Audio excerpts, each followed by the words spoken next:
how are you today? We are so grateful, yeah. Now we will start our lesson science. So please prepare yourself, prepare your textbook, notebook, and your pen. So are you ready? Okay, let's start now. Oke, all students. Nah, sekarang kita akan lanjut dengan materi di mana hari ini kita akan pelajari tentang senyawa. Senyawa adalah zat tunggal yang dapat diuraikan menjadi zat-zat lain yang lebih sederhana melalui reaksi kimia. Di mana senyawa ini dia terbentuk dari gabungan dua atau lebih unsur yang berbeda. Nah, jadi senyawa ini dia berbeda dengan unsur. Kalau unsur, dia kan merupakan zat tunggal atau zat murni yang tidak dapat diuraikan lagi menjadi zat-zat yang lebih sederhana. Sedangkan kalau senyawa, dia masih bisa diuraikan menjadi zat-zat yang lebih sederhana melalui reaksi kimia. Terus senyawa ini dia terbentuk dari dua atau lebih unsur, gabungan antara dua atau lebih unsur ya yang berbeda. Oke, di sini kita akan pelajari yaitu ciri-ciri dari senyawa. Nah, yang pertama yaitu disusun atas beberapa unsur sesuai dengan pengertian tadi ya, bahwa senyawa ini dia terbentuk dari beberapa unsur, gabungan dari beberapa unsur. Terus ciri-ciri yang kedua yaitu dibentuk dengan reaksi kimia. Terus yang ketiga, perbandingan unsur-unsur penyusunnya itu selalu tetap. Terus yang keempat, sifat senyawanya itu berbeda dengan sifat-sifat unsur penyusunnya. Terus yang kelima, sifat-sifat unsur penyusunnya itu tidak nampak lagi. Terus yang keenam, unsur-unsurnya bisa dipisahkan kembali dengan reaksi kimia. Otomatis kalau dibentuk dengan reaksi kimia, berarti ketika kita ingin pisahkan, bisa, tapi melalui reaksi kimia. Oke, mungkin dari beberapa ciri-ciri senyawa ini ada beberapa poin yang mungkin kalian agak bingung. Nanti Mem menjelaskan sebentar beserta dengan contoh dari senyawa supaya kalian lebih mengerti ya, lebih mudah dipahami. Berdasarkan jenis unsur penyusunnya, ternyata ada dua jenis senyawa, yaitu yang pertama senyawa organik, yang kedua senyawa anorganik. Nah, di sini salah satu contoh dari senyawa adalah air. Di mana air ini dia terbentuk dari unsur hidrogen yaitu H dan unsur oksigen yaitu O. Sehingga di sini lambang dari air ini, senyawa air ini adalah H2O, di mana dia tersusun sekali lagi dari H ini adalah hidrogen dan O adalah oksigen. Berarti kalau H2O berarti ada dua hidrogen dan satu oksigen. Nah, kalau kita flashback lagi tentang ciri-ciri dari senyawa, kan air ini dia tersusun dari hidrogen dan oksigen. Sama halnya dengan ciri-ciri senyawa yang pertama, yaitu disusun atas beberapa unsur. Dimana senyawa kan ini salah satu contoh dari senyawa yaitu air. Nah, air ini dia tersusun dari beberapa unsur. Terus ciri-ciri yang kedua, dibentuk dengan reaksi kimia. Nah, air ini dia hanya dapat dibentuk dengan reaksi kimia sehingga dia dilambangkan dengan H2O, yaitu hidrogen ada 2 dan oksigen ada 1.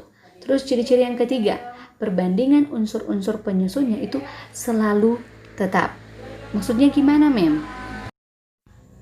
Nah, maksudnya begini, coba kalian perhatikan gambar ini. Nah, air ini kan dia dilambangkan dengan H2O. Jadi di sini jangan kita gabungkan H3 terus O5 atau H4 O2 seperti itu. Maka dia tidak akan menjadi air. Kenapa? Karena air ini dia adalah H2O, dilambangkan dengan H2O. Air dia terbentuk dari dua hidrogen dan oksigennya itu satu. Berarti kalau misalnya kita buat H3O5 sama halnya dengan gambar sini, Mem coret karena salah ya. Dia tidak akan menjadi air karena hidrogennya sudah menjadi 3, oksigennya sudah menjadi 5, ya kan? Seperti itu ya.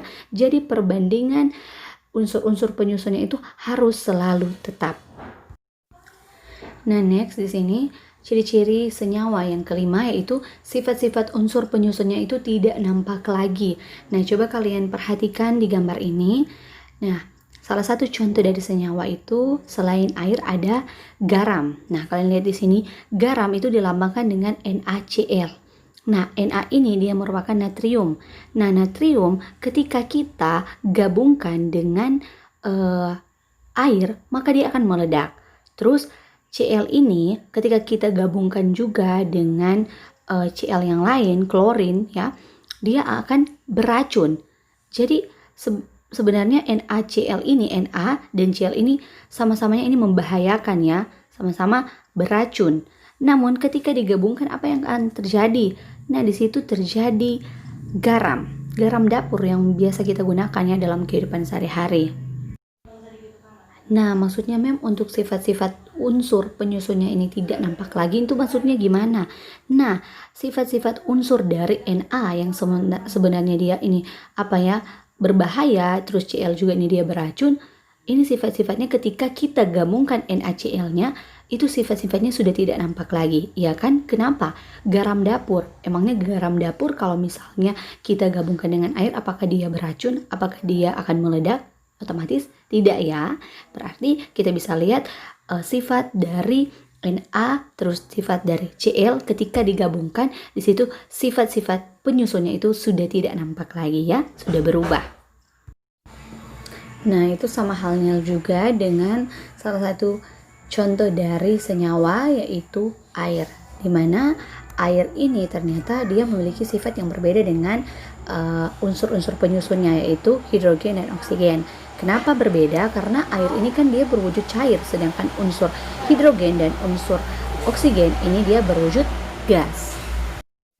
Nah, di sini ciri-ciri senyawa yang keenam, yaitu unsur-unsurnya ini bisa dipisahkan kembali dengan reaksi kimia. Yes. Kenapa?